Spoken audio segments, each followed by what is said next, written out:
Hello viewers, কেমন আছেন সবাই? আশা করি সবাই ভালো আছেন। টাইমস পাবলিকেশনের পক্ষ থেকে আমি মোহাম্মদ সোহেল তানভীর। তো গত পর্বে আমরা এই পর্যন্তই কাজ করেছিলাম। তো আজকের পর্বে আমরা মার্কিউ ট্যাগ সম্পর্কে আলোচনা করব। মার্কিউ ট্যাগ কি আমি আপনাদেরকে একটু সেটা দেখাই। মার্কিউ ট্যাগ হচ্ছে এটাকে বলা হয় মার্কিউ ট্যাগ। এটা হচ্ছে স্লাইড বার। আমরা যে কোনো সাইটে আমরা এরকম একটি স্লাইডার ব্যবহার করতে পারি আমাদের ওয়েবসাইটে যে কোনো স্টাইলে। তো এটা আমরা কিভাবে করব আমরা আজকের ভিডিওতে সেটা দেখব। আমরা এই মার্কিউ ট্যাগটা আমরা ব্যবহার করে দেখব। তো সচরাচর আমরা যেটা করে থাকি, জাস্ট আমরা এখান থেকে কোডটুকু কপি করে নিব। এখানে যে কোডটি আছে কপি করে নিয়ে আমাদের web.html যে পেজটি আছে সেখান থেকে আমরা সেখানে গিয়ে আমরা জাস্ট পেস্ট করে দিব। তো আমরা এখান থেকে এই কোডটুকু কপি করে নিচ্ছি। কপি করে নিয়ে আমাদের যে web.html পেজটি আছে এখান থেকে আমরা এডিট html করলাম। এখান থেকে জাস্ট আমরা এখন এখানে দেখব কোন জায়গাতে আমরা এই মার্কিউটি ব্যবহার করব, আমাদের কোন জায়গাতে আমাদের ওয়েবসাইটের কোন অংশে এই মার্কিউটি কাজ করবে। আমরা আমাদের ওয়েবসাইটের এই মেনু বারের নিচে দিয়ে এই মার্কিউটি আমরা ব্যবহার করব। তো আমরা এখন দেখব আমাদের মেনু বারটি কোথায় আছে। এই যেখানে আছে মেনু বার। মেনু বারের ইউএল এর নিচে আমরা একটা স্পেস দিয়ে একটা এন্টার দেব। এন্টার দিয়ে আমরা জাস্ট এখানে পেস্ট করে দিলাম। দিয়ে সেভ দিয়ে যদি আমরা সেভ দিয়ে পেস্ট রিলোড দেই তাহলে আমরা দেখতে পারবো আমাদের মার্কিউটি কিভাবে কাজ করছে। তো দেখুন এখানে সবগুলো মার্কিউটাকে এখানে কাজ করতেছে। তো এখান থেকে আমরা জাস্ট এই একটি মার্কিউ ব্যবহার করব যেটা আমাদের লেফট দিকে শুধু স্লাইড হবে, এটা আমরা ব্যবহার করব। তো সেটার জন্য আমরা কি করব, জাস্ট আমাদের প্রথমে যে মার্কিউটি আছে এটা রাখবো এবং বাকি যে মার্কিউ ট্যাগগুলো আছে এগুলো জাস্ট এখান থেকে রিমুভ করে দেব। বাকি সবগুলো আমরা এখান থেকে রিমুভ করে দেব। বাস রিমুভ করে দিলাম। আমাদের এই একটি মার্কিউ ট্যাগই এখন কাজ করবে। তো আমরা যদি এখন পেজটা রিলোড দেই তো দেখুন আমাদের এখানে জাস্ট এই একটি মার্কিউ ট্যাগই কাজ করতেছে। এখানে আমরা চাইলে এই মার্কিউ ট্যাগে আমরা আমাদের প্রতিদিনের আপডেট ভিডিওর লিঙ্ক হিসেবে এটি ব্যবহার করতে পারবো। সেটি কিভাবে করব, জাস্ট আমাদের এখানে যে লেখাটুকু আছে এই লেখাটুকু আমরা ডিলিট করে দিয়ে এখানে আমরা একটা অ্যাঙ্কর ট্যাগ ব্যবহার করব। এই অ্যাঙ্কর ট্যাগ ব্যবহার করে এই মার্কিউ ট্যাগের ভিতরে আমরা অ্যাঙ্কর ট্যাগ ব্যবহার করলাম। চাইলে আমরা একটু সাইজ বড় করে দেওয়ার জন্য আমরা এখানে h1 বা h2 ট্যাগ ব্যবহার করতে পারি, হেডিং ট্যাগটা, তাহলে আমাদের লেখাগুলো অনেক বড় দেখাবে। তো আমি এখানে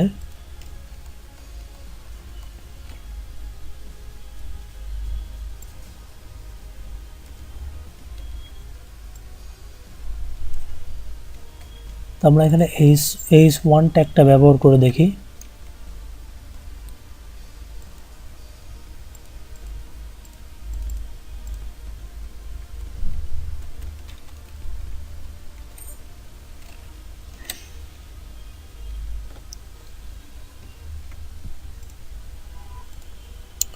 তো এখন যদি আমরা পেজটা রিলোড দেই তাহলে আমাদের লেখাগুলো অনেক বড় দেখা যাবে যেহেতু আমরা h1 ট্যাগ ব্যবহার করছি।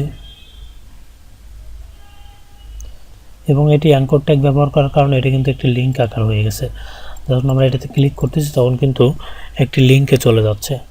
তো আমরা এখানে যদি আমাদের ইউটিউবের যে আপডেট যে ভিডিওগুলো হচ্ছে সেই ভিডিওর লিঙ্কটি আমরা এখানে দিয়ে যাই তাহলে আমাদের এই লেখাতে ক্লিক করলে সেই লিঙ্কে চলে যাবে। তো আমরা এখানে লিখলাম,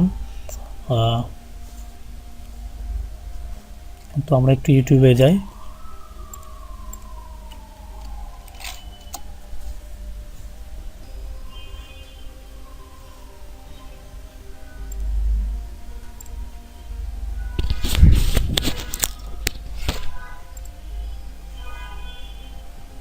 তো আমরা ইউটিউব থেকে আমাদের লাস্ট যে ভিডিওটি এটির লিঙ্কটা আমরা নিব।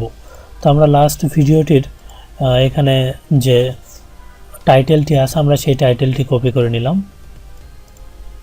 আমাদের ওয়েব ব্রাউজারে যে টাইটেলটি আমরা কপি করলাম এই টাইটেলটি এখানে শো করবে। সাইন আপের জায়গায় এখানে আমাদের ওই টাইটেলটি শো করবে। তো আমরা কি করব, জাস্ট এখানে যে টাইটেলের জায়গায় এখানে এই টাইটেলটি পোস্ট করে দিলাম এবং এখানে যে লিঙ্কটা আছে এই লিঙ্কের জায়গায় আমাদের এই ভিডিওর যে লিঙ্কটি আছে উপর থেকে অ্যাড্রেস বার থেকে আমাদের এই লিঙ্কটি আমরা কপি করে নিলাম এই লিঙ্কটি কপি করে নিয়ে আমাদের কোডিংয়ে গিয়ে এখানে যে অ্যাঙ্কর ট্যাগের মধ্যে যে লিঙ্কটি ব্যবহার করা হয়েছে এই লিঙ্কের জায়গায় আমরা এখানে পোস্ট করে দিলাম, দিয়ে সেভ দিলাম। এখন যদি আমরা পেজটা রিলোড দেই তাহলে আমরা দেখবেন আমাদের যে ইউটিউবের ভিডিওর যে আপডেট যে টাইটেলটি সেটা আমাদের এখানে শো করছে। আমরা যদি এখন এই টাইটেলটিতে ক্লিক করি তাহলে দেখবেন যে আমাদের ইউটিউব চ্যানেলে চলে যাবে। তো দেখুন আমাদের ইউটিউব চ্যানেলে চলে আসছে। তো ভিউয়ার্স, এইভাবে আমরা মার্কিউ ট্যাগ ব্যবহার করে আমাদের এখানে প্রতিদিনের আপডেট নিউজগুলো আমাদের ওয়েবসাইটে এভাবে পোস্ট করতে পারবো খুব সহজেই। তাহলে ভিজিটররা খুব সহজেই বুঝতে পারবে মানে আমাদের ওয়েবসাইটে আপডেট নিউজগুলো। তো এটা ছিল মার্কিউ ট্যাগের কাজ। তো আমরা এখন একটি পেজ থেকে আরেকটি পেজের লিঙ্ক, আচ্ছা আমরা লিঙ্কটা পরে করি। এখানে আমাদের লেফট কলামে আরও কিছু কাজ করি। আমাদের এখানে যে লিঙ্কগুলো আমরা ব্যবহার করছি, এখানে এই লিঙ্কের জায়গায় আমাদের প্রতিদিনের যে ভিডিওগুলো আছে এই ভিডিওগুলোর টাইটেল আমাদের এখানে শো করবে, এবং এখানে প্রতিটা টাইটেলে ক্লিক করলে আমাদের সেই ভিডিওতে নিয়ে যাবে। অর্থাৎ আমাদের যে ভিডিওটির লিঙ্ক আমরা এখানে দিব সেই ভিডিওটিতে নিয়ে যাবে আমাদের ইউটিউব চ্যানেল থেকে। তো আমরা জাস্ট কী করব, আমাদের এখানে যে নিউ টিউটোরিয়াল দেওয়া আছে, আমরা জাস্ট এখান থেকে কি করব, আমাদের প্রতিদিনের আপডেট ভিডিওর যে টাইটেলগুলো আছে আমরা সেটা এখান থেকে নিব। টাইটেল নিলাম, টাইটেল নিয়ে জাস্ট আমরা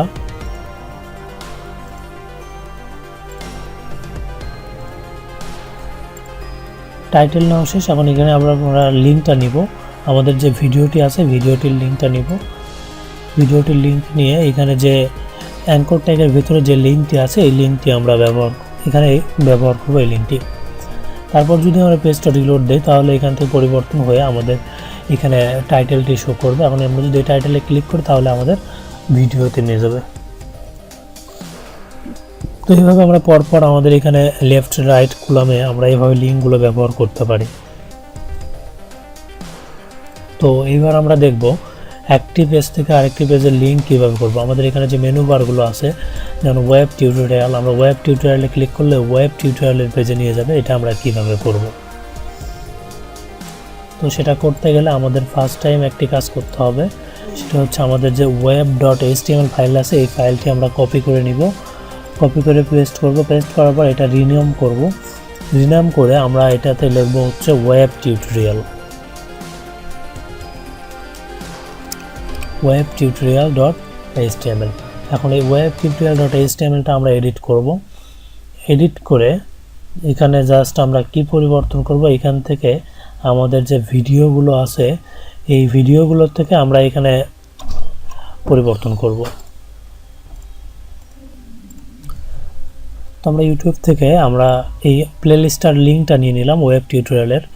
তো ওয়েব টিউটোরিয়ালের প্লেলিস্টের লিঙ্কটা নিয়ে আমরা এখানকার আমাদের যে ভিডিওগুলো আছে সেখানে আমরা ভিডিও পরিবর্তন করে দিব। তো আমরা এখানে সোর্স থেকে ওয়েব টিউটোরিয়ালের যে প্লেলিস্টটা আছে সেখানকার লিঙ্কটা আমাদের এই সোর্সে দিলাম। তাহলে প্লেলিস্টের প্রথম ভিডিওটা এখানে আসবে, এবং আইফ্রেম থেকে আমরা এখানে জাস্ট ভিডিওর লিঙ্ক পরিবর্তন করে দিব। তাহলে আমাদের ওয়েব টিউটোরিয়ালে ক্লিক করলে আমাদের ওয়েব টিউটোরিয়ালের যে ভিডিওগুলো আছে সেগুলো ভিডিও শো করবে। তো এখন যদি আমি ওয়েব টিউটোরিয়ালে ক্লিক করি, এখানে আরেকটা জিনিস পরিবর্তন করতে হবে। সেটা হচ্ছে যে ওয়েব টিউটোরিয়ালের জায়গায় যে এখানে একটা লিঙ্ক দেওয়া আছে এখানে আমাদের লিখতে হবে ওয়েব টিউটোরিয়াল.html দিয়ে সেভ দিতে হবে। এখন যদি আমরা পেজটা রিলোড দেই তাহলে আমরা ওয়েব টিউটোরিয়ালের পেজে যাব।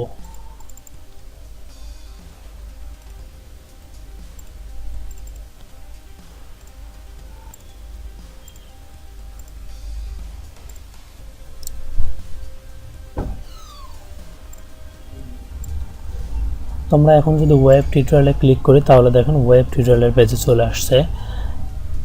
ওয়েব টিউটোরিয়ালের আমরা যে লিঙ্কটি ব্যবহার করলাম সেটা এখানে শো করছে সেই ভিডিওগুলো। আমরা চাইলে এই ভিডিওগুলোর লিঙ্ক পরিবর্তন করব। আমরা যদি হোম পেজে যাই তাহলে আমাদের হোম পেজে চলে আসতেছে। তো এইভাবে আমরা এক পেজ থেকে আরেক পেজের লিঙ্ক করতে পারি। পরবর্তী ভিডিওতে আমরা লেফট রাইট কলামে আমরা ক্যালেন্ডার ব্যবহার করব, একটা ক্যালেন্ডার ব্যবহার করব এবং এটি আমরা একটি ডোমেইন ক্রিয়েট করে একটি ডোমেইনে কীভাবে আমরা এটি সেট আপ করবো আমরা পরবর্তী ভিডিওগুলোতে দেখব। তো ভিউয়ার্স, সেই পর্যন্ত ভালো থাকবেন। আল্লাহ হাফেজ।